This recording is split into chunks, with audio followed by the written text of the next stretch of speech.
I worked 65-hour weeks for 15 years to build my wife's dad's restaurant empire. He fired Mu Epsilon Alpha Tau 45. You're too old. Broke. I went to close my childhood savings account. IT had $500 in 1985. The teller went pale. Sir, this account has an automatic stock purchase plan attached to it from 30 years ago. She printed the statement. What I saw made my knees buckle, but the stock company name made me realize my parents knew something I didn't. My name's Marcus Hale, and I used to think loyalty was like compound interest. The longer you stayed, the more it paid off. Turns out loyalty is more like milk in the back of the fridge. It expires when you're not looking, and by the time you notice, it's already gone sour and nobody wants to deal with the smell.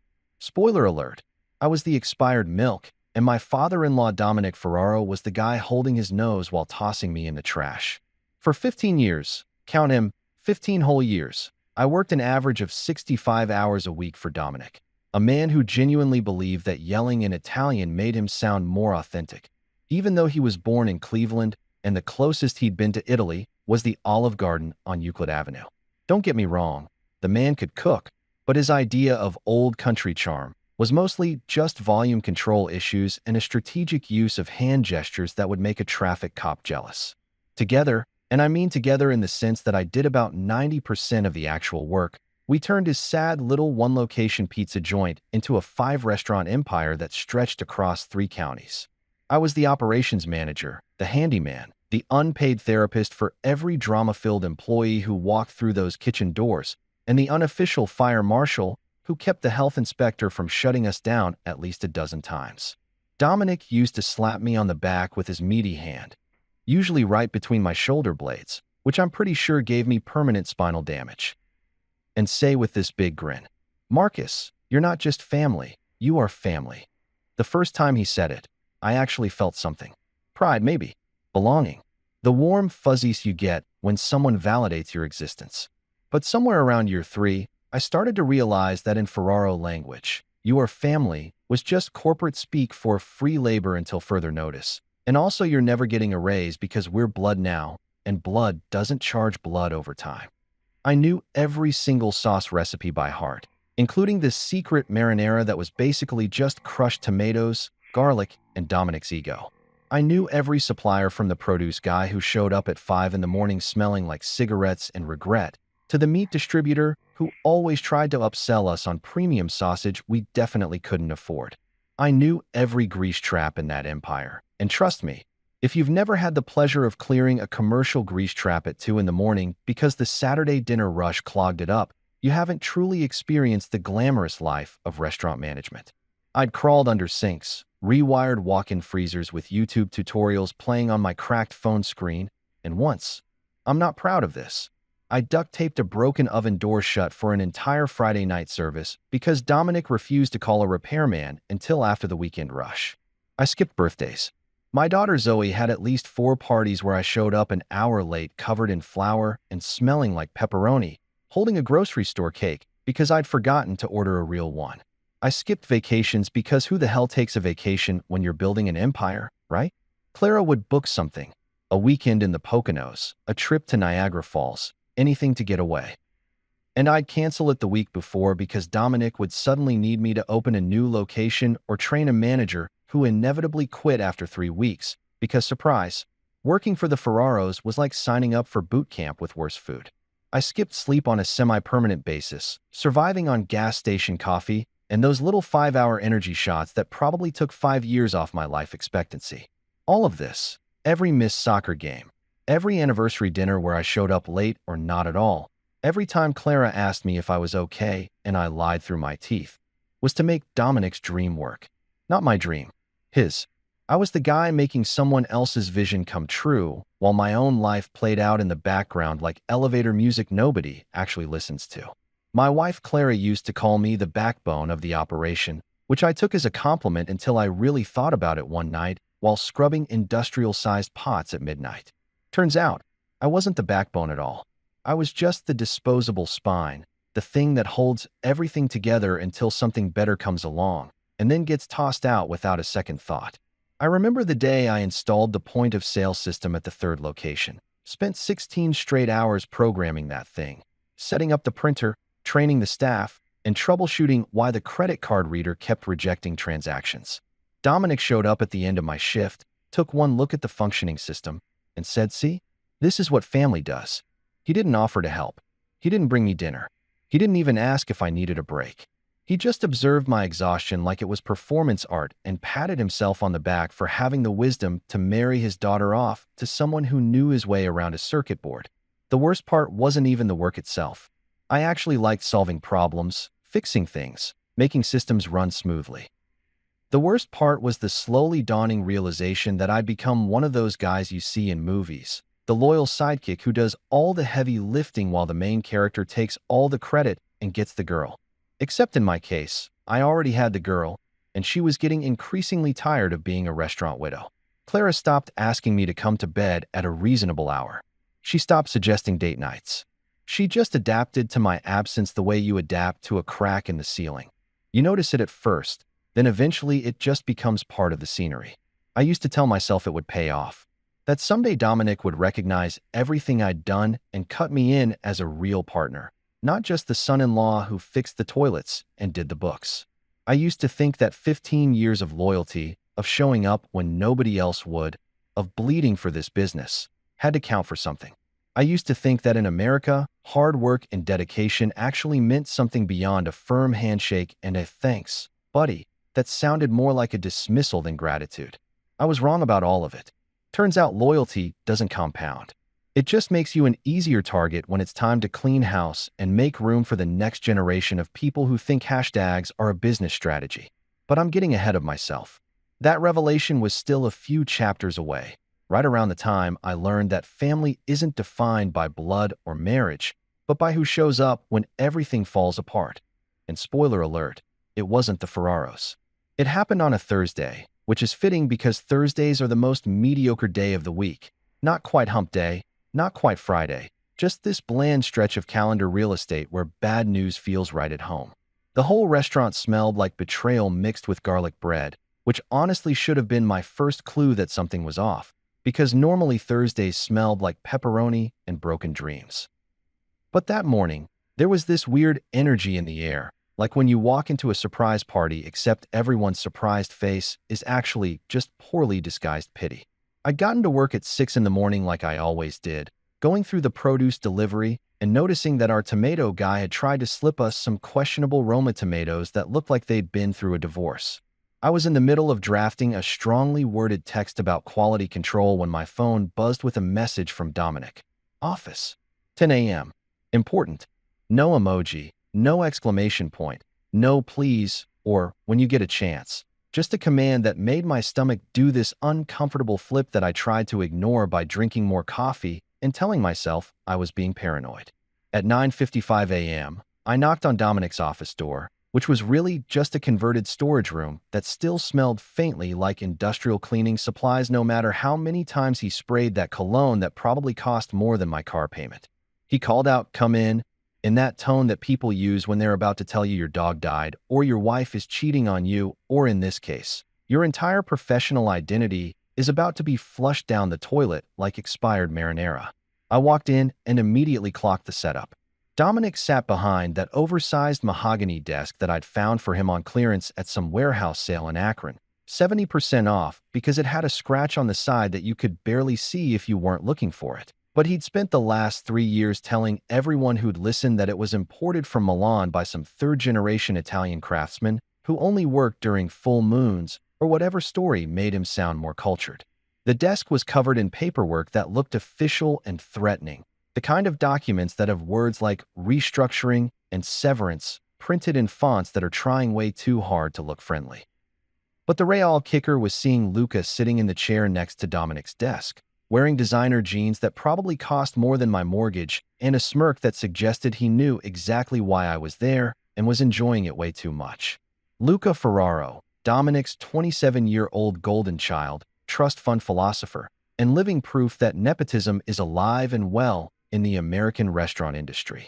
This kid, and I say kid because anyone who still posts gym selfies with captions like #grindtime and #beast mode, is a kid regardless of their birth certificate. Thought running a business meant showing up twice a week, taking pictures of food he didn't cook, and explaining to anyone who'd listen that his business degree from a university his dad donated a new kitchen to made him qualified to reinvent the wheel. Marcus, Dominic said with this heavy sigh that sounded rehearsed, like he'd been practicing it in the mirror while shaving that morning. Sit down. We need to talk. Nobody in the history of human communication has ever followed "we need to talk" with good news. That phrase is the verbal equivalent of a cancer diagnosis. I sat down in the cheap folding chair they'd placed in front of the desk. Not the nice leather guest chair, but the wobbly metal one we usually reserved for employees we were about to fire for stealing or showing up drunk. And I knew right then that I was royally screwed. "You've done good work," Dominic continued, and I wanted to interrupt him right there and say good work doesn't cover 15 years of bleeding for this company. But I kept my mouth shut because I still had this tiny sliver of hope that maybe this was about something else. Maybe they were promoting me or giving me a raise or literally anything other than what was obviously about to happen. But Marcus, the industry is changing. We need fresh ideas, social media presence, influencers. We need people who understand TikTok and Instagram Reels and all this new marketing stuff that, frankly, I don't get either. But Luca here. He gestured at his son like he was presenting a prize on a game show. Luca's been explaining to me that we need to pivot our brand strategy. Pivot our brand strategy.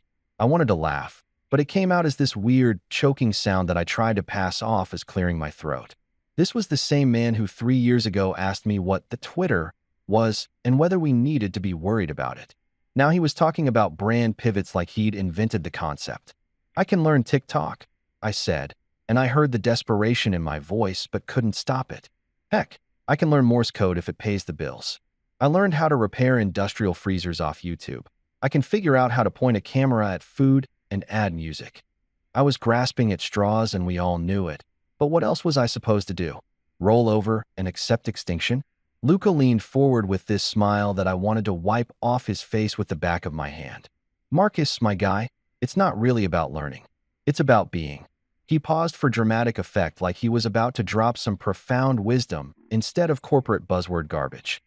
"It's about being relevant, you know? Like having that natural understanding of what resonates with the demographic we're trying to reach. The 18 to 34 market doesn't want to see, like, someone's dad trying to be cool on the internet. No offense. None taken. I lied, taking all the offense. Every single bit of it." "What Luca means," Dominic jumped in, probably sensing that I was about 3 seconds from saying something that would burn every bridge in the greater Cleveland area, "is that we need someone who grew up with this technology. Someone who speaks the language naturally. You're a great guy, Marcus. Hell, your family. But we need to think about the future of these restaurants." That's how I learned that at 45 years old, I was officially a dinosaur, apparently born before relevance was invented, before the magical year when understanding TikTok became more valuable than actually knowing how to run a business. Never mind that I'd kept these restaurants from going under during the pandemic. Never mind that I'd figured out delivery logistics, negotiated with suppliers, and kept the health inspector happy for a decade and a half. None of that mattered because I didn't know how to do a trending dance while holding a pizza. Dominic slid an envelope across the desk, and I didn't need to open it to know what it was. "It's a severance package," he said. 3 months' salary. We think that's more than fair given the circumstances." 3 months' salary. I did the math in my head and realized it wouldn't even cover a used scooter, let alone the mortgage, car payments, Zoe's braces, and the mountain of bills that seemed to multiply like rabbits every month. "This is business, Marcus," Dominic said, using that tone people use when they're trying to convince themselves they're not being complete monsters. "Nothing personal, right? Because destroying someone's livelihood, career, and financial stability before lunch is the most impersonal thing you can do." I took the envelope, stood up on legs that felt like they belonged to someone else, and walked out of that office without saying another word. Because if I'd opened my mouth, I would have said things that couldn't be unsaid, and I still had enough pride left to leave with some dignity intact. But inside, I was screaming. I packed my entire professional life into one pathetically sad cardboard box that still had tomato paste, 24 cans printed on the side in faded red letters, because apparently even my departure had to be secondhand and recycled. 15 years of my existence condensed into a container that used to hold ingredients for marinara sauce. The irony wasn't lost on me, and I'm pretty sure the universe was having a good laugh at my expense. Inside that box went the family photos I'd kept on my desk, the ones of Zoe's soccer games I'd mostly missed, and Clara smiling in pictures from vacations we'd canceled. There was my lucky spatula, the one I'd used to flip the first pizza at our second location and had kept as some kind of talisman against failure, which clearly hadn't worked. And of course, there was the #1 manager mug I'd bought myself 3 years ago at Target because nobody else was going to give me a trophy for working myself into an early grave.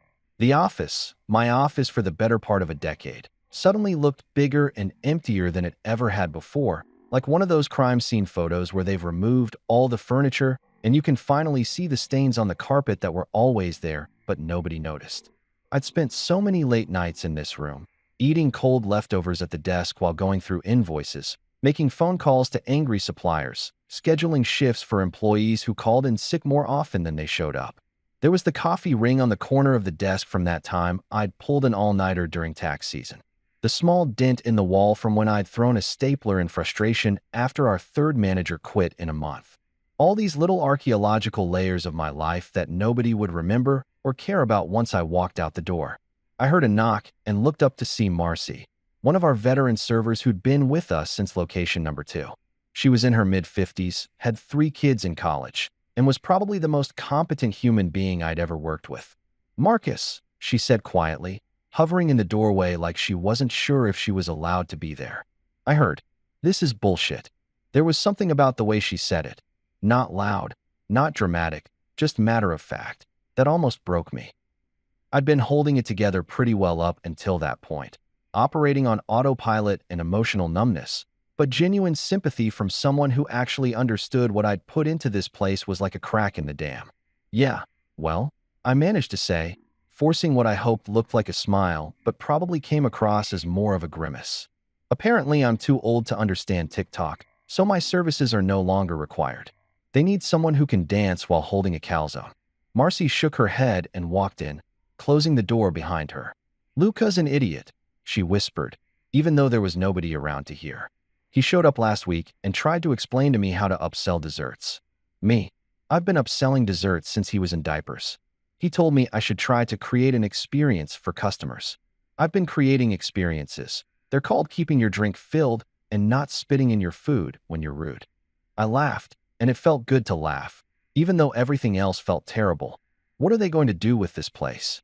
I asked, gesturing around at the office that wouldn't be mine in about 10 minutes. She shrugged. "Luca's moving in.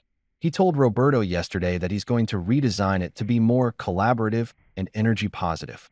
Whatever that means. Probably bean bags and motivational posters." The image of Luca sitting on a bean bag in my office, taking selfies with his kale smoothie while the restaurants burned down around him, was almost too perfect. "Well," I said, picking up my sad box of belongings, "I hope he enjoys it. Tell him the coffee maker on the left is broken, but if you hit it twice on the side, it'll work for exactly 1 cup before dying again." As I walked through the kitchen toward the exit, I could feel eyes on me. The line cooks who'd trusted me to approve their time-off requests. The dishwashers I'd fought to get raises for. The prep crew that came in at 4 in the morning and knew I'd be there too, working alongside them instead of sitting in an office like I was too important to get my hands dirty. A few people nodded at me. Some looked away like unemployment was contagious. Manuel, one of our best sauté cooks, stopped me near the walk-in freezer. "This is wrong, boss," he said in his thick accent. "You built this place. Everybody knows it." I didn't know what to say to that, so I just nodded and kept walking, because if I stopped I might actually lose it completely, and I'd rather cry in my car like a dignified person instead of in front of the industrial dishwasher. When I got to the back door, I saw Damon, the new security guard they'd hired about 6 months ago after someone broke into the third location and stole literally just the tip jar and a cheese grater. Damon was maybe 30, built like he used to play college football before an injury derailed his dreams, and he had this way of seeing through people's bullshit that I'd always appreciated. He took one look at me, at the box in my hands, at the expression on my face that I wasn't hiding as well as I thought I was, and gave me the nod. "You know the one. That universal male acknowledgement of suffering that says, 'I see you.'"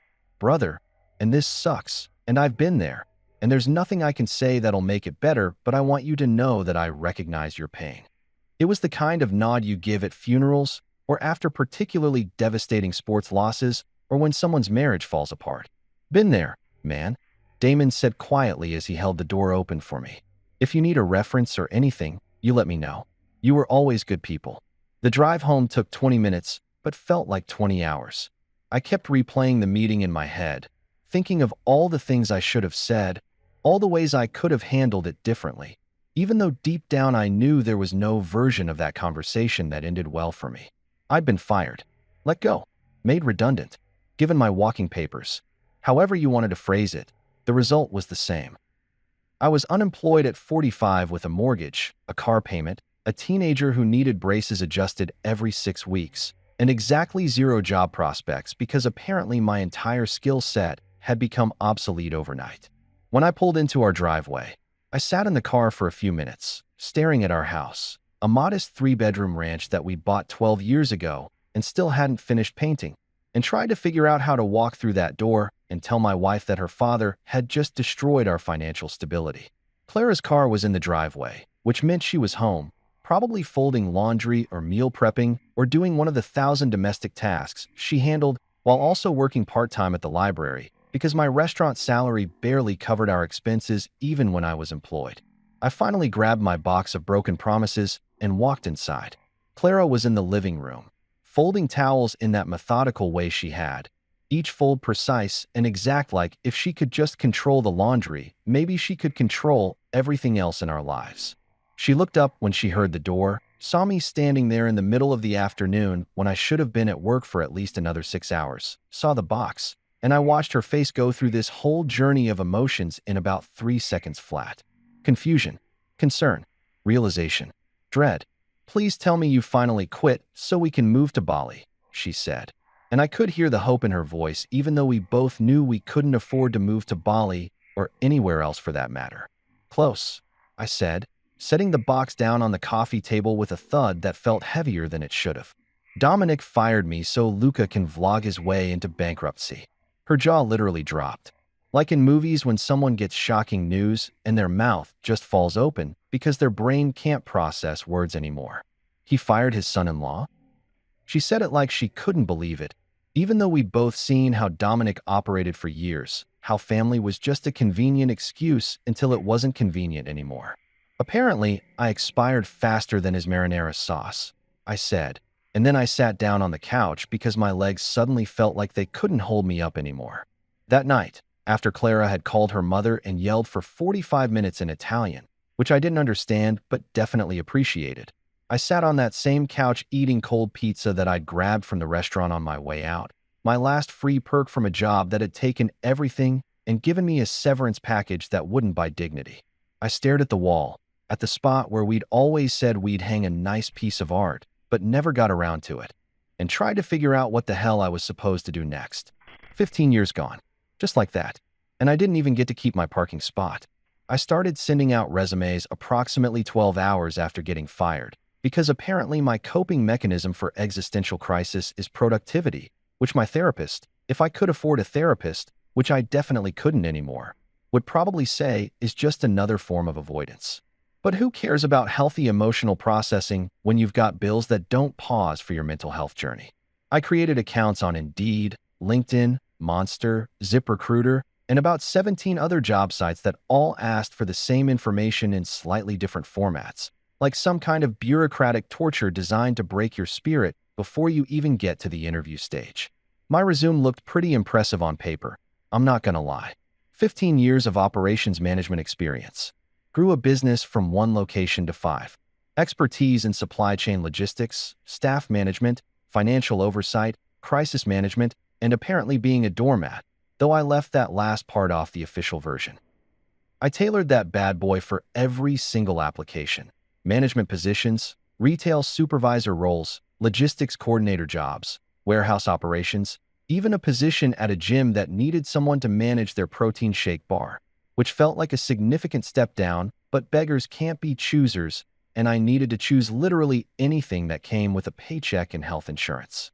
I sent out resumes like they were confetti at a parade, just throwing them everywhere and hoping something would stick. Restaurant management? Applied. Retail operations? Applied. Hotel supervisor? Why not? Supply chain analyst? Sure, I can analyze chains. Office manager at a dental practice? I don't know anything about teeth, but I'm a fast learner. Executive assistant? I can assist executives so hard they won't know what hit them.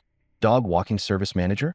Listen, I was genuinely ready to sell snow to penguins if it meant keeping the lights on and Zoe in braces that were apparently made of gold based on what the orthodontist charged every month. The first week, I was optimistic. I told myself it was just a numbers game. Send out enough applications, and eventually something would hit. I had experience, work ethic, references from people who weren't my father-in-law. How hard could it be? Week 2, the optimism started cracking around the edges like cheap paint on a rental apartment wall. Week 3, I was checking my email every 14 seconds like some kind of refresh button addict, hoping for literally anything that wasn't another automated rejection or a scam offering to make me a cryptocurrency millionaire if I just sent them my social security number and firstborn child. The rejections all said basically the same thing, just worded differently like they'd all gone to the same seminar on how to crush people's dreams politely. Thank you for your interest in the assistant manager position at Walmart. After careful consideration, we have decided to move forward with another candidate whose experience better aligns with our current needs. Translation: we hired someone younger who will work for less money and won't question why we're scheduling them for 39 hours a week to avoid giving them full-time benefits. We appreciate you taking the time to apply for the operations supervisor role at Target. Unfortunately, we've selected a candidate whose qualifications more closely match our requirements. Translation: we Googled you, saw your age, and decided you're probably going to ask for vacation days and reasonable working conditions. My favorite rejection, and by favorite I mean the one that made me want to throw my laptop through the window, came from a hotel chain that was looking for a front desk manager. I'd made it through 3 rounds of interviews, met with the regional manager, did a whole presentation on how I'd improve their customer service scores, and felt pretty damn good about my chances. Then I got the email. While we were impressed with your experience and presentation, we've decided to pursue other candidates who we feel bring a fresh perspective to the role. Fresh perspective. That's corporate speak for young person who doesn't remember a world before smartphones and will work themselves to death because they think that's normal. But the absolute worst was the phone call I got from an HR manager at a logistics company. I'd applied for an operations coordinator position that paid about 60% of what I used to make, which should tell you how desperate I was getting.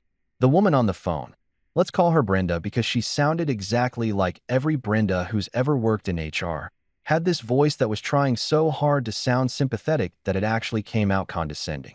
"Marcus," she said, and I could practically hear her reading from a script. "You seem like a really great candidate with solid experience. But I have to be honest with you. My boss has some concerns about hiring someone at your experience level for this particular role." "What kind of concerns?" I asked, even though I already knew the answer because by this point I'd had enough rejections to recognize the pattern. There was this pause on the other end, the kind of silence that means someone is trying to figure out how to say something terrible in a way that won't get them sued. "Well," Brenda finally said, "he feels that candidates with more years of experience sometimes lack the adaptability and technological fluency that younger candidates bring to the table. He's concerned you might be set in your ways." Set in my ways. Like I was some old guy yelling at clouds instead of someone who'd literally taught himself how to fix commercial kitchen equipment using YouTube videos and prayer. "Lady," I said, and I could hear my voice getting that edge that Clara always warned me about, the one that meant I was about to say something I'd regret, but couldn't stop myself. I once fixed an industrial oven with a butter knife and duct tape during the dinner rush because we couldn't afford to close for repairs. I learned 3 different point-of-sale systems, figured out delivery app logistics during a pandemic, and managed staff across 5 locations with different health codes and municipal regulations. I'm adaptable as hell. Another pause. Then Brenda said, in that same overly sympathetic voice that made me want to reach through the phone, "I understand your frustration, and your experience is certainly impressive. But the decision has been made. I wish you the best of luck in your job search." Click. She hung up before I could respond. Probably because she'd had this conversation 1,000 times before with 1,000 other guys like me who'd suddenly realized that in America, there's an expiration date on your usefulness. And once you pass it, nobody wants to take a chance on slightly outdated milk even if it's still perfectly good. The bills started piling up like some kind of horrible Jenga tower where if one piece fell the whole thing would come crashing down. Mortgage payment due, car insurance, electric bill, water bill, internet bill because apparently even unemployment requires Wi-Fi. Zoe's orthodontist sent a reminder about her next appointment. The pharmacy called about Clara's prescription refill. The credit card company sent a cheerful email about our minimum payment. Every day the mailbox became this portal to fresh anxiety, just delivering new reasons to panic in convenient envelope form.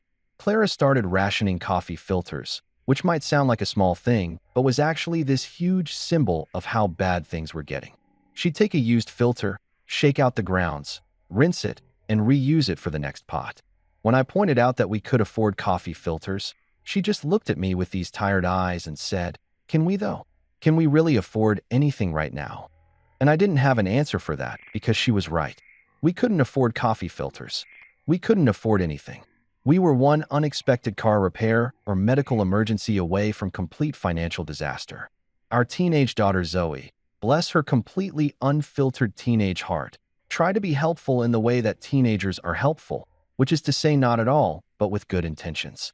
She was scrolling through TikTok one night while I was on the couch stress-eating cereal straight from the box, not even bothering with a bowl, because what's the point of dignity when you're unemployed?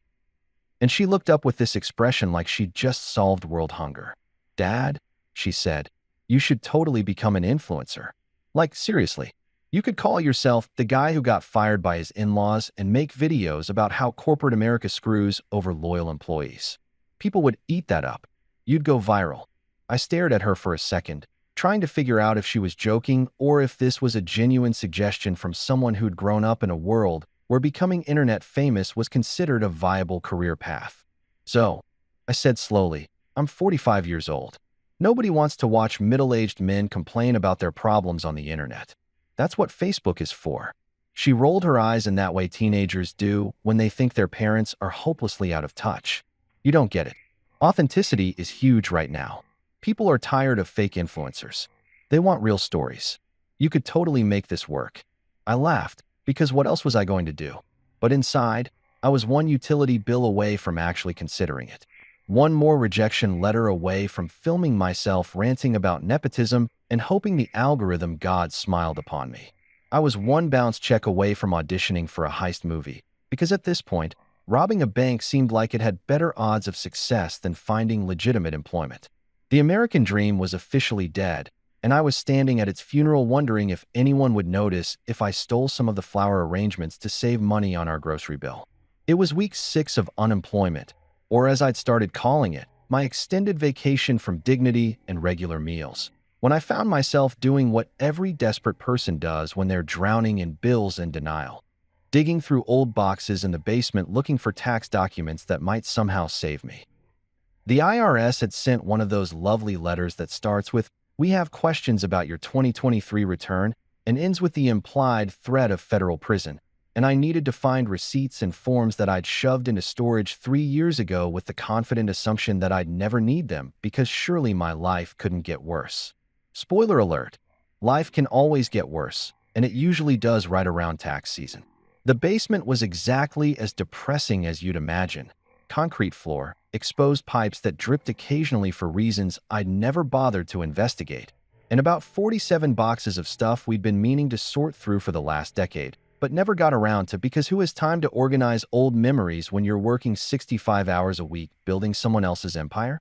Most of the boxes were labeled in Clara's neat handwriting. Christmas decorations, Zoe baby clothes, kitchen stuff we never use. But then there were the unlabeled ones. The archaeological mystery boxes that could contain anything from important documents to a dead mouse. And you wouldn't know until you opened them and dealt with the consequences. I'd been at it for about 2 hours, covered in dust and regret, finding everything except what I actually needed. Old report cards from elementary school. A collection of VHS tapes that we no longer had a player for. 3 different sets of curtains we'd bought and never hung. a box of my dad's old tools that I'd inherited when he passed and hadn't been able to bring myself to use, because every time I picked up his hammer, I felt like I was somehow inadequate compared to the man who could fix anything with his bare hands and a can-do attitude from the 1970s. Then I found a box I didn't recognize, plain cardboard, no label, sealed with packing tape that had turned yellow and brittle. Inside were my mom's things, the stuff we'd packed up after she died 6 years ago, and I'd been too emotionally wrecked to sort through. Her reading glasses, a scarf that still somehow smelled like her perfume even after all this time. A recipe book where she'd written notes in the margins like, add more garlic, and Bob doesn't like onions. And at the bottom, underneath a stack of old greeting cards she'd saved, was a yellowed envelope with my name written in her handwriting. Marcus, Horizon Bank, 1985. I sat down on the cold basement floor and just stared at that envelope for a minute, because seeing her handwriting was like getting punched in the chest by a memory I'd buried. My mom had this way of writing my name where the M had this extra flourish, like she was signing a piece of art instead of addressing mail. I carefully opened the envelope, half expecting it to disintegrate in my hands like some kind of archaeological artifact, and inside was a savings passbook, the old-fashioned kind that banks don't even use anymore, with a blue cover and pages where they'd manually record deposits and withdrawals. I opened it and saw an entry from August 1985, written in my own 15-year-old handwriting that was somehow both neater and worse than my current penmanship. Initial deposit, $500. And then I remembered. Oh man, did I remember. It all came flooding back like one of those montage sequences in movies where everything suddenly makes sense. I'd just gotten my first real job working at Mr. Henderson's car wash on the weekends, making $6 an hour washing minivans and pickup trucks that smelled like wet dog and broken dreams. I'd saved up my first few paychecks and brought home $500 bills feeling like I was basically a Rockefeller. My mom had been so proud she'd actually cried, which at the time embarrassed me because I was 15 and couldn't understand why she was getting emotional about money. She'd sat me down at the kitchen table, the same table we'd eventually donated to Goodwill when we bought our house, and said, Marcus, we're going to open a savings account. This is important. Real men save before they spend. Your father and I, we want you to understand the value of putting something aside for the future. My dad had nodded along, adding his 2 cents. The earlier you start, the more it grows. It's like planting a tree, son. And so we'd gone to Horizon Bank, this little local place that doesn't even exist anymore. It got bought out by a bigger bank that got bought out by an even bigger bank until it eventually became some faceless corporate entity that probably has my money in a server somewhere. The teller had been this older woman named Dorothy who'd complimented my initiative and given me a lollipop like I was 7 instead of 15, but I'd taken it anyway because free candy is free candy regardless of your age. They'd given me this passbook and explained that I could make deposits whenever I wanted, watch my money grow with interest, build something for my future. And then I'd completely forgotten about it. Just totally forgot. Life happened. I graduated high school, went to community college, got my first apartment, met Clara, got married, had Zoe, started working for Dominic, and somewhere in all that chaos of just existing and surviving, that savings account slipped out of my memory like a dream you can't quite remember when you wake up. I'd probably made a few more deposits in those early years, but the passbook had ended up in my mom's stuff at some point and disappeared into the void of things you mean to deal with, but never do. I flipped through the pages and saw a few more entries from the late 80s. Small deposits, $20 here, $50 there, in my mom's handwriting. She'd been adding to it without telling me. The last entry was from 1992, $25 deposit. And then nothing. Just blank pages and the accumulated dust of decades. I did some rough mental math and figured with 30-plus years of whatever pathetic interest rate savings accounts offered, probably like 0.05% or whatever joke number made banks feel generous, I maybe had $600 or $700 sitting in this account. Assuming the bank hadn't closed it for inactivity, assuming it still existed at all, $700 wasn't going to change my life or solve my unemployment crisis, but it was something. It was groceries for a month. It was the water bill and electric bill combined. It was a tiny life raft in an ocean of debt, and I was desperate enough to be grateful for it. I figured I'd go to the bank tomorrow, close the account before inflation laughed it out of existence, and use whatever was in there to buy us a little more time before we had to start making serious decisions about which bills to pay and which ones to apologetically ignore. I climbed back up the basement stairs holding that passbook like it was the Holy Grail, even though it probably contained the financial equivalent of pocket change. Clara was in the kitchen making dinner, or more accurately, making something dinner-adjacent out of whatever random ingredients we had left in the pantry, because grocery shopping had become this strategic military operation where we calculated the cost per meal of every item and still somehow ended up over budget. She looked up from whatever pasta situation she was creating and saw the expression on my face. "Please tell me you found something good in those boxes," she said, and I could hear the hope in her voice, which made me feel simultaneously better and worse because I was about to disappoint her with my modest discovery. "Define good," I said, holding up the passbook. "I found a savings account from 1985 that I totally forgot existed. My mom opened it with me when I got my first job. I think there might be $600 or $700 in there. Maybe." Clara's eyes widened slightly, and I could see her doing the same mental math I'd done, calculating which bills that could cover, which creditors we could temporarily appease. "That's not nothing," she said carefully, in the tone people use when they're trying to be optimistic about a situation that objectively sucks. "Every little bit helps, right?" I nodded and set the passbook on the counter, staring at it like it might suddenly reveal itself to contain more money through sheer force of wishful thinking.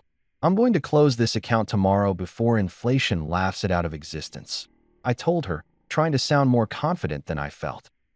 "Whatever's in there, we'll use it for bills. Maybe buy some groceries that aren't just rice and sadness." Clara actually smiled at that, which was the first real smile I'd seen from her in weeks. She walked over and looked at the passbook, running her finger over my mom's handwriting on the envelope. "Your mom would be proud," she said quietly. "She always wanted you to have something to fall back on." Then she looked at me with this expression that was half serious, half joking. "If they give you $700, we're going to Olive Garden. I want unlimited breadsticks and enough salad to feel fancy. We deserve one nice meal before we go back to eating like we're college students." I laughed, because the idea that $700 could make us feel rich enough for Olive Garden really put into perspective how far we'd fallen. But yeah, if that account had $700 in it, we were absolutely going to Olive Garden, and I was going to order whatever I wanted without looking at the prices, and we were going to pretend for one evening that life wasn't a complicated nightmare of bills and rejection letters. Tomorrow I'd go to Horizon Bank, or whatever it had become, and close out this little time capsule from my past. And if I was lucky, really lucky, it would buy us another month of pretending everything was going to be okay. Horizon Bank turned out to still exist, which was honestly more surprising than it should have been given how many local banks had been swallowed up by corporate mega institutions over the past few decades. It was tucked into a strip mall between a nail salon called Polish Palace and a sandwich shop that had changed names 4 times in the last 5 years, which is never a good sign for the structural integrity of their mayonnaise. The bank itself looked exactly like every small-town bank you've ever seen. Boring beige exterior, glass doors with too many stickers advertising services nobody actually wanted, and that particular smell inside that all banks have, like paper and air conditioning and people's slowly dying dreams. I walked in around 10 in the morning on a Tuesday, which I'd learned through 6 weeks of unemployment was the optimal time for running errands because everyone with an actual job was working, so there weren't any lines. The place was almost empty except for one older guy arguing with a teller about why he couldn't withdraw money from his wife's account, even though they'd been married for 40 years, which seemed like a fight he'd been having for most of those 40 years based on how tired both he and the teller looked. I took a number from one of those little ticket dispensers, even though I was literally the only other person waiting, because apparently following bureaucratic procedures is more important than common sense. My number got called approximately 45 seconds later, and I approached the counter where a woman in her late 20s sat behind bulletproof glass that had clearly seen better days. There were scratches and smudges that no amount of Windex could fix, like the glass itself had given up on maintaining appearances. Her name tag said Rebecca, and she had this expression that suggested she'd rather be literally anywhere else, doing literally anything else, possibly including voluntary dental surgery without anesthesia. I recognized that look because I'd worn it myself for the last decade and a half every time Dominic asked me to work another double shift. "Hi," I said, sliding the ancient passbook through that little metal tray under the glass. I know this is going to sound weird, but I have this old savings account from 1985 that I completely forgot about, and I need to close it out. Rebecca picked up the passbook like I'd just handed her a historical artifact from a museum, which I guess in banking terms, I basically had. She turned it over in her hands, examining it with the kind of fascination usually reserved for finding out your phone is from 2010. Wow, she said, and I couldn't tell if she was impressed or horrified. This thing's ancient. Like seriously ancient. We don't even use these anymore. Are you sure you didn't bring this from a museum or something? She was smiling when she said it, so I figured she was trying to be friendly rather than insulting, though the line between those two things is often pretty thin when you're dealing with relics from your past. Yeah, I keep it right next to my dinosaur bones and my collection of cassette tapes, I said, because if I couldn't laugh at my own obsolescence, I'd probably start crying in the middle of this bank, and nobody needed that kind of scene on a Tuesday morning. Rebecca actually laughed, which made me feel slightly better about the whole situation. At least someone appreciated my self-deprecating humor, even if that someone was a bank teller who looked like she was counting down the minutes until her lunch break. She typed something into her computer, squinted at the screen, typed some more, and then her eyebrows did this thing where they kind of scrunched together in confusion. Huh, she said, which is never what you want to hear from someone who's looking at your financial information. That's weird. My stomach did a little flip because in my experience, that's weird from a bank employee usually means you owe us money, or this account was closed for suspicious activity, or some other nightmare scenario that would perfectly cap off my recent streak of terrible luck. What's weird? I asked, trying to keep my voice casual even though internally I was preparing for the worst. Maybe the account had been closed decades ago and nobody told me. Maybe there were fees that had eaten away whatever balance was there. Maybe the bank had made a mistake and I actually owed them money somehow, because that would be just perfect for my current life situation. Rebecca shook her head and picked up her phone, the internal bank phone, not her personal one, and pressed a button. Hey Patricia, can you come out here for a second? I've got something I've never seen before and I need a manager to look at it. She said it loud enough that the other teller and the guy still arguing about his wife's account both looked over with interest, because apparently my financial business was about to become entertainment for everyone in this strip mall bank. A minute later, a woman emerged from the back office who looked like she'd been working in banking since before I was born. She was maybe in her mid-40s, wearing a professional pantsuit that had probably cost more than my current net worth, and had this air of calm competence that made me think she'd seen literally everything the banking world could throw at her and had come out the other side unimpressed. Her name tag said Patricia Chun, branch manager, and she approached Rebecca's station with the kind of measured walk that suggested this was probably going to be something routine that a newer teller just needed reassurance about. What's going on? Patricia asked, and Rebecca gestured at my passbook like it was evidence in a crime scene. This customer has an account from 1985 that's still active, but when I pulled it up, there's something attached to it that I've never seen before. Look at this. She turned her monitor slightly so Patricia could see, and I watched Patricia's face go through this interesting journey of expressions, mild curiosity, then confusion, then something that looked almost like shock, which was not reassuring to witness as the person whose account was causing this reaction. Patricia leaned closer to the screen, squinting at whatever information was displayed there. She clicked a few things with the mouse, scrolled, clicked some more, and then straightened up with this expression that I couldn't quite read. She looked at me, then back at the screen, then at me again like she was trying to reconcile what she was seeing with the slightly desperate-looking middle-aged guy standing in front of her in jeans and a hoodie that had a small coffee stain on the sleeve. "Sir," she said, and her voice had this careful quality to it, like she was trying not to freak me out, but also couldn't quite believe what she was about to tell me. "Can you come around to my office? I think we need to discuss this account in private." Private. That word sent my anxiety into overdrive, because nothing good ever happens in private bank offices. That's where they tell you about identity theft or frozen assets, or that clerical error that means you actually owe the IRS your firstborn child.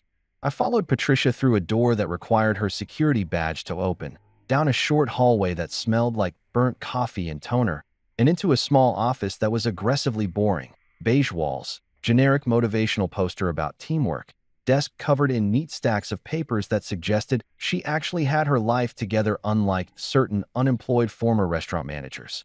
She gestured for me to sit in the chair across from her desk, which was infinitely more comfortable than the folding chair Dominic had put me in when he fired me, and that felt like either a good sign or the universe setting me up for an even bigger fall.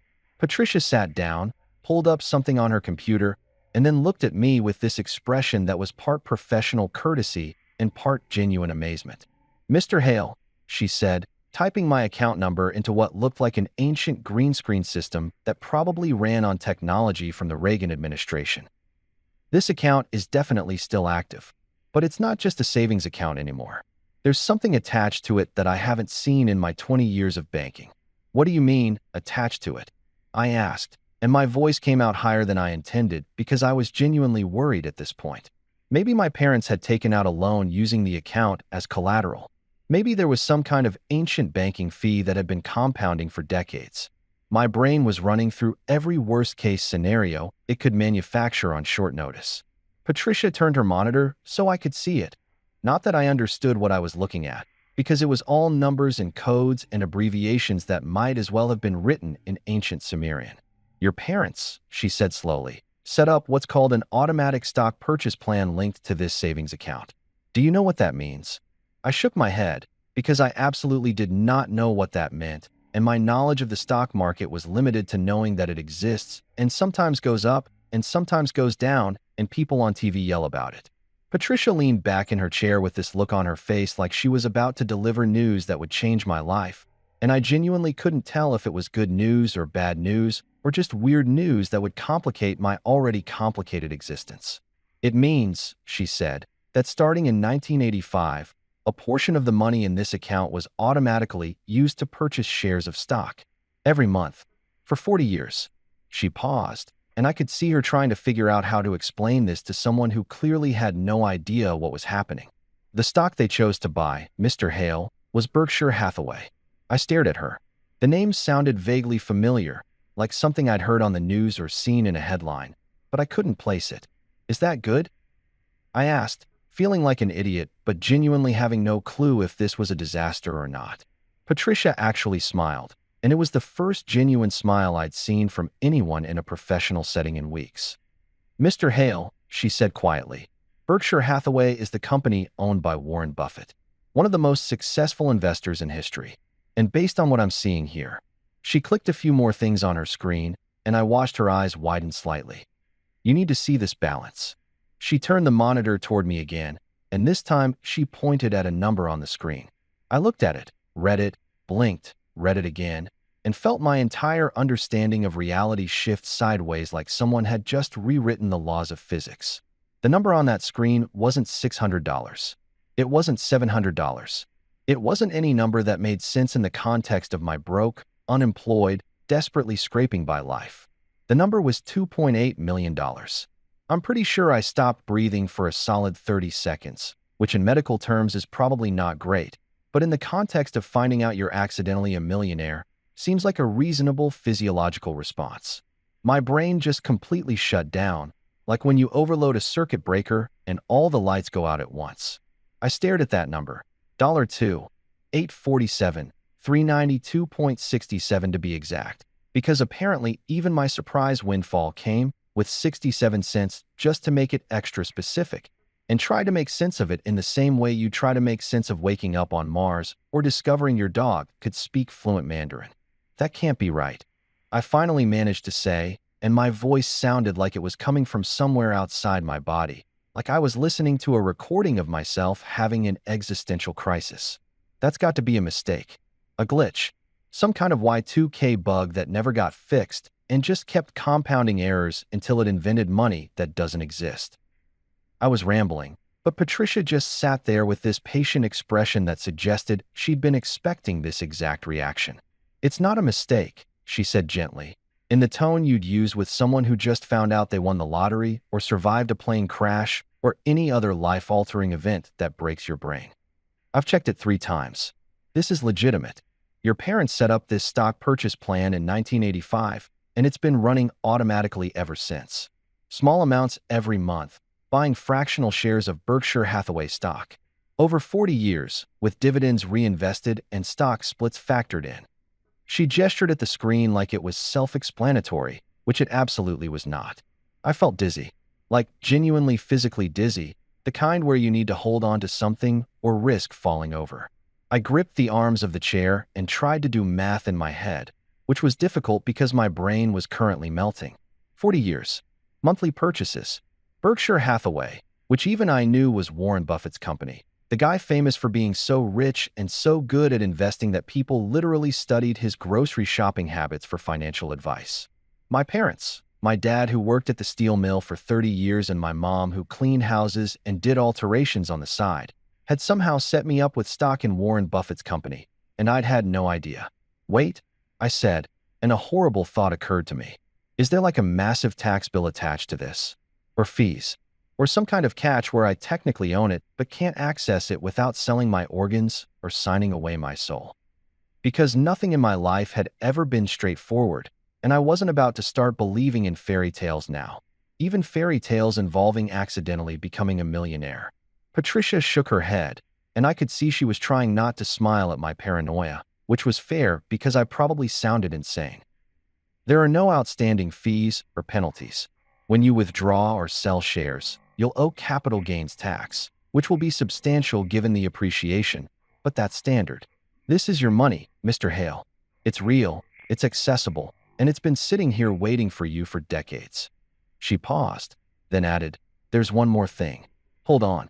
She got up and walked to a filing cabinet in the corner, one of those old-school metal ones that looked like it had survived several generations of bank managers, and pulled out a key ring that had approximately 40 keys on it, which seemed excessive, but I guess when you're managing other people's life savings, you need a lot of security. She unlocked the filing cabinet, pulled out a smaller locked box from inside it, unlocked that with a different key, and retrieved a sealed envelope that had gone yellow with age and had my name written on it in handwriting I would have recognized anywhere. My mother's handwriting. That same flourish on the M that she always did, like my name was important enough to deserve calligraphy. Patricia handed me the envelope like it was fragile, which emotionally speaking, it absolutely was. My hands were shaking so badly, I almost couldn't open it, and I had to take a few deep breaths to steady myself enough to break the seal without ripping the paper. Inside was a letter, written on lined notebook paper that had been folded carefully and preserved all these years. The ink had faded slightly, but was still readable, and seeing my mother's handwriting again after 6 years of her being gone hit me like a freight train made of memories and regret. I had to blink a few times to clear my vision before I could actually read the words.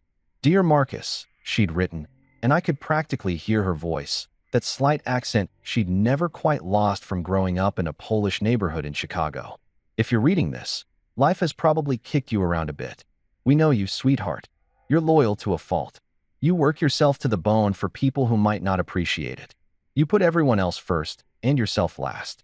Your father and I, we set this up so that when you're down, not if, but when, because life kicks everyone eventually, you'll have a soft place to land." I had to stop reading for a second because my eyes were doing this thing where they were producing way more moisture than was professionally appropriate for a bank office. Patricia silently pushed a box of tissues across her desk, which suggested she'd been through this kind of scene before, or at least had anticipated that reading letters from dead parents might cause emotional reactions. I took a tissue, composed myself, and kept reading. "We heard about a man named Warren Buffett on the television one night. Your father was flipping channels and stopped on some business program.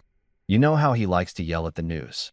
This Buffett fellow was talking about patience, about investing for the long term, about how real value isn't built overnight. Your father looked at me and said, 'Rose, that's us. We're patient people.' And I thought, why not? Why not take the little money you worked so hard for and put it somewhere that believes in the long game?" There was a paragraph break, and then the handwriting got smaller, like she was trying to fit more onto the page. "Every $5 we sent to this account was something we gave up. A meal out that we skipped. A pair of shoes I mended instead of replaced. Walking to the store instead of driving to save on gas. Your father kept saying we should tell you, but I wanted it to be a surprise. A good surprise when you needed it most. Remember, Marcus, true value takes time. It's not flashy. It doesn't announce itself. It just grows, quietly, one small sacrifice at a time, until one day it becomes something that can change your life.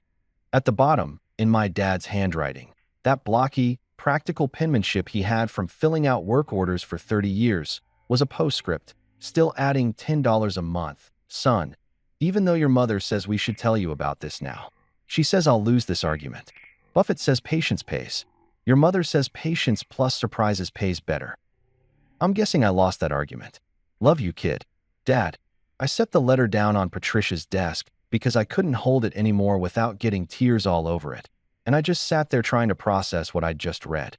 My parents, who'd never owned more than one car at a time, who'd shopped at discount stores and clipped coupons and made everything stretch as far as it could possibly go, had been quietly, methodically, building me a safety net out of their own sacrifices. $5 here, $10 there.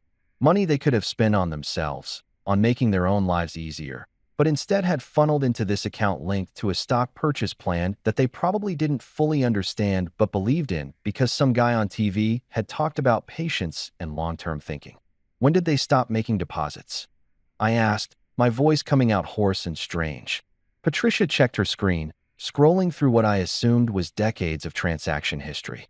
The last deposit was in January 2019, she said quietly. $10. 5 months before. She trailed off, not finishing the sentence, but she didn't need to. 5 months before my dad had a heart attack at the steel mill and died before the ambulance even arrived. 5 months before everything fell apart, and I'd spent the next year just trying to keep my mom from falling apart, until she'd followed him 6 months later because apparently they'd decided 45 years together wasn't enough, and death wasn't going to separate them for long. They never told me, I said, more to myself than to Patricia. All those years, they were doing this, and they never said a word. I could have helped them. I could have contributed more. I stopped, because I realized what I was saying didn't make sense. They hadn't wanted my help. They'd wanted to help me. This wasn't about them needing money. This was about them making sure I'd be okay when they weren't around to take care of me anymore. Patricia printed out the full account statement. It took several pages, and slid it across the desk. Mr. Hale, she said, and there was something in her voice that sounded like genuine admiration. In 20 years of banking, I've never seen anything like this. Most people who build wealth do it through high salaries, inheritance, business success. Your parents did it through pure discipline and sacrifice. $5 to $10 a month, every single month, for almost 40 years. They bought Berkshire Hathaway when it was trading for around $1,500 a share. Today it's worth over $700,000 per share. $700,000 per share. And my parents had been buying fractional shares every month for 4 decades. I tried to do the math, but my brain couldn't handle it. All I could think about was my dad walking to work to save gas money, my mom taking in alterations and sewing late into the night. The times they'd said no to family vacations or restaurant dinners or new furniture because they were being practical. Practical. They'd been building me a fortune out of their practicality, and I'd never known. I looked at Patricia, then down at the letter, then at the statement showing $2.8 million in an account I'd forgotten existed. My parents, who'd never owned more than one car at a time, who'd lived in the same small house for 30 years and thought getting cable TV was an extravagance, had quietly built me a safety net that Warren Buffett himself would approve of. They'd given me exactly what I needed, exactly when I needed it, without ever asking for credit or recognition. Can I get a copy of this letter? I asked Patricia, my voice barely above a whisper. She nodded and carefully made a photocopy, handing me both the original and the copy. I folded the original back into the envelope and held it against my chest like it might disappear if I let go. I had come to this bank expecting maybe $700. Instead, I got $2.8 million and the realization that my parents had loved me more than I'd ever fully understood.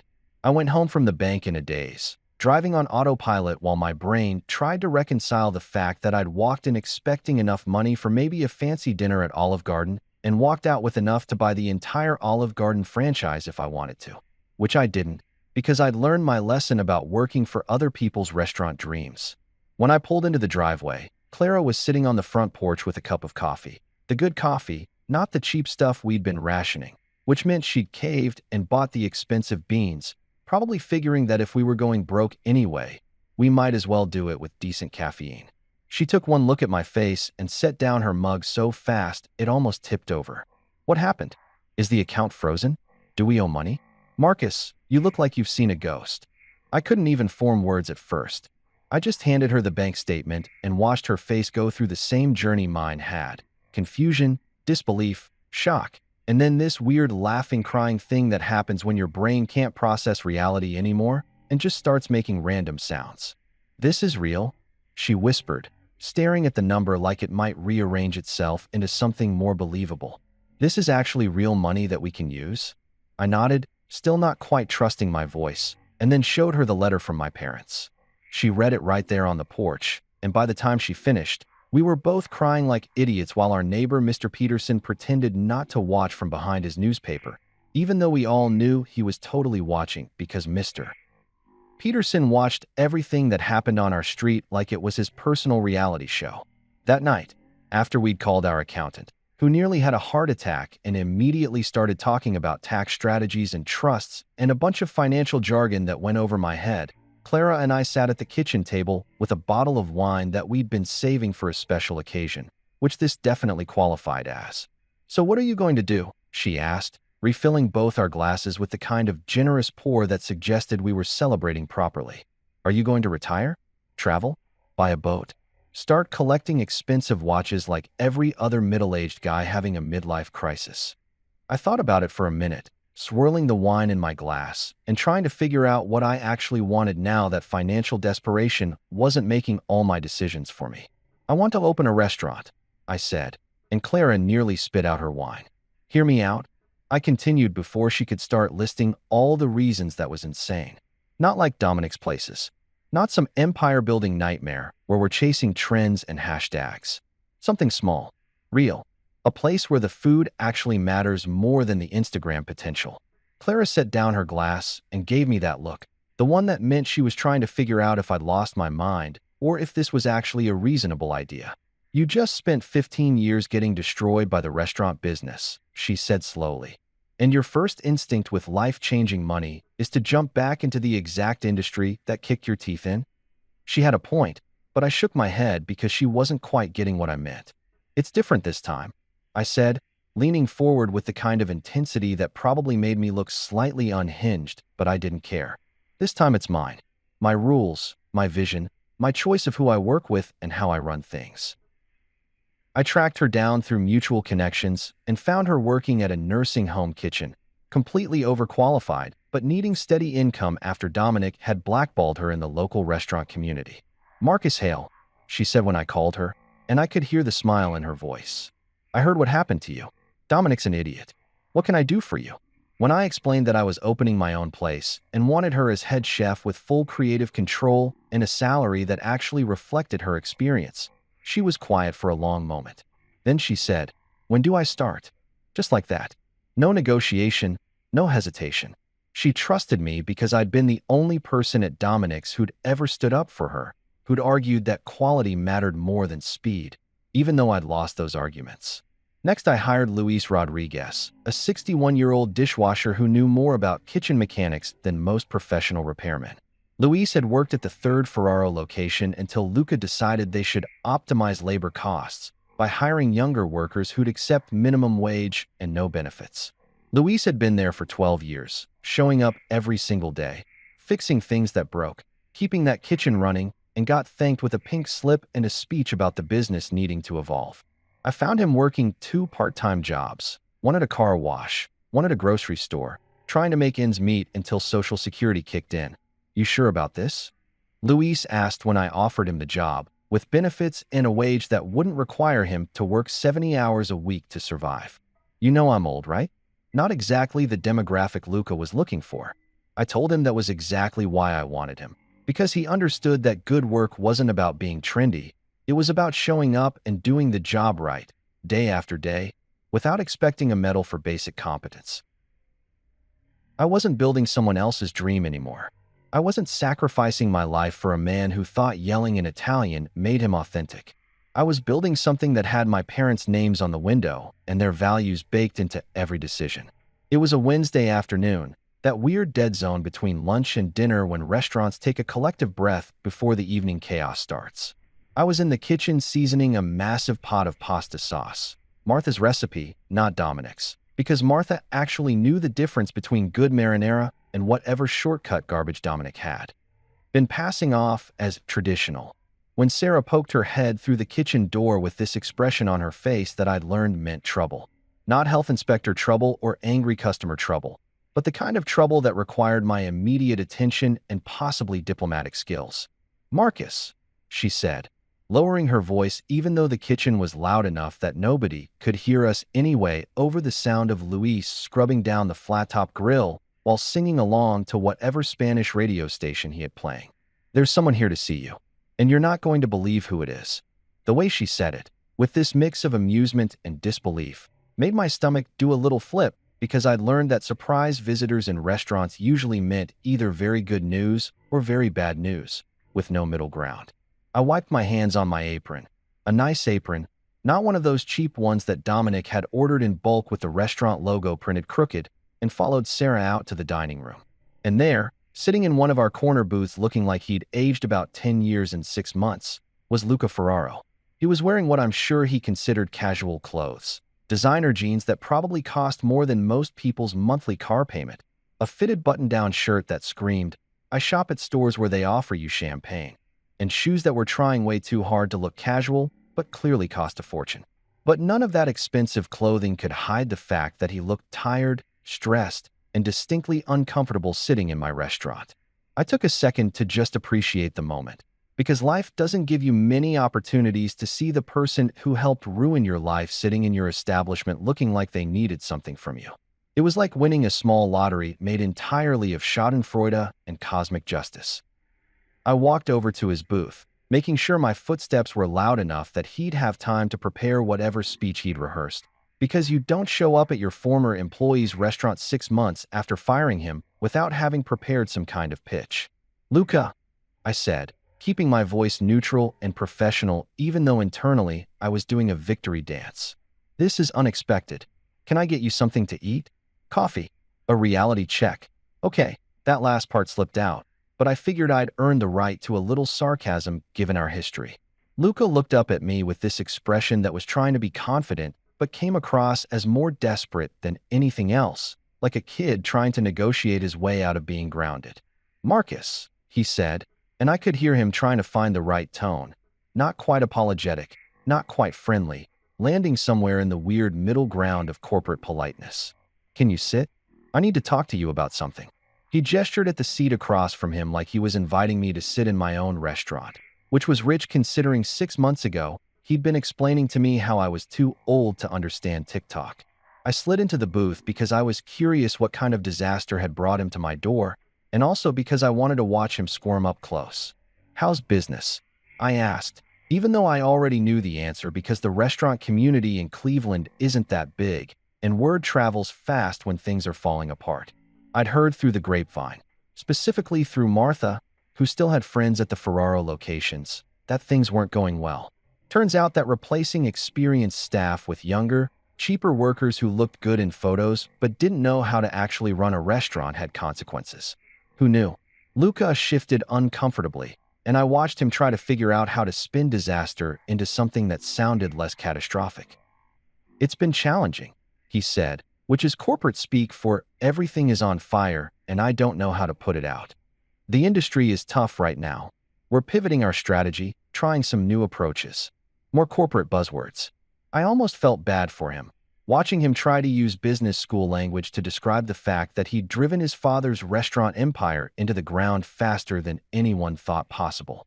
"Look," Lucas said, leaning forward with his hands clasped on the table in what I'm sure he thought was a sincere gesture. "I'm going to be straight with you. My father, he wants to talk. Things haven't been going as planned with the new direction. We've had to close 3 locations in the last 4 months. The remaining 2 are..."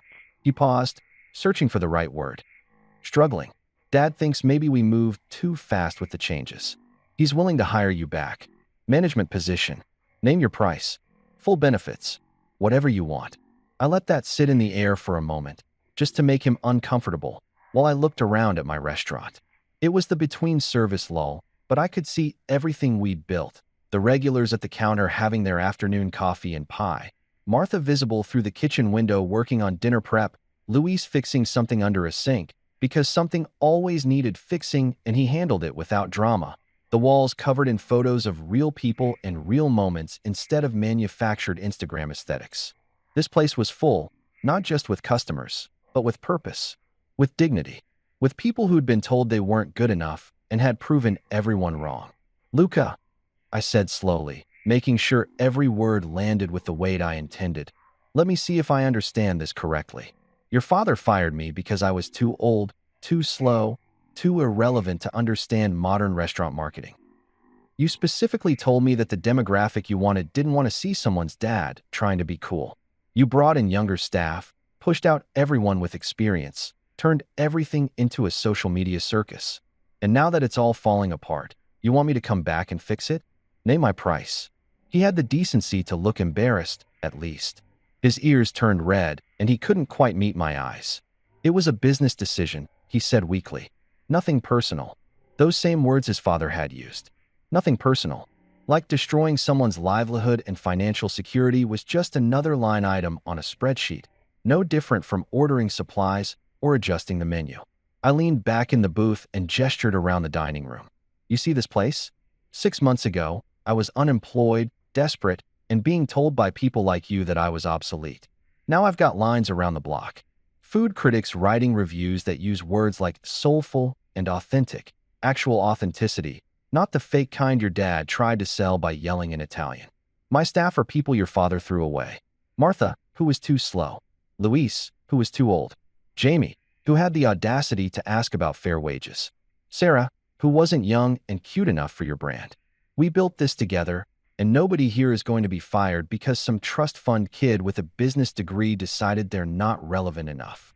Luca opened his mouth to respond, but I wasn't finished. 6 months of satisfaction had been building up, and this moment was too perfect to rush. Tell your dad thanks for the offer. Really, it's almost flattering that after spending 15 years as his free labor, after being told I was too old to understand the modern world, he's now willing to admit he needs me. But I'm going to pass. See, I'm too old for his business. Turns out I'm just the right age for mine. Though those definitely helped and paid for Zoe's college without loans, which would make my parents incredibly proud. What that account really bought me was perspective. It taught me that value isn't built overnight with hashtags and influencer partnerships. It's built slowly, deliberately, with patience and sacrifice that nobody sees until suddenly everyone does. Because the truest investment my parents ever made wasn't in Berkshire Hathaway stock or compound interest or Warren Buffett's genius. It was in me. In teaching me that real worth takes time, that loyalty matters when it's given to the right people, and that sometimes getting fired is the best thing that can happen because it forces you to build something actually worth having. Thanks, Mom and Dad. The restaurant's packed tonight. I think you'd be proud.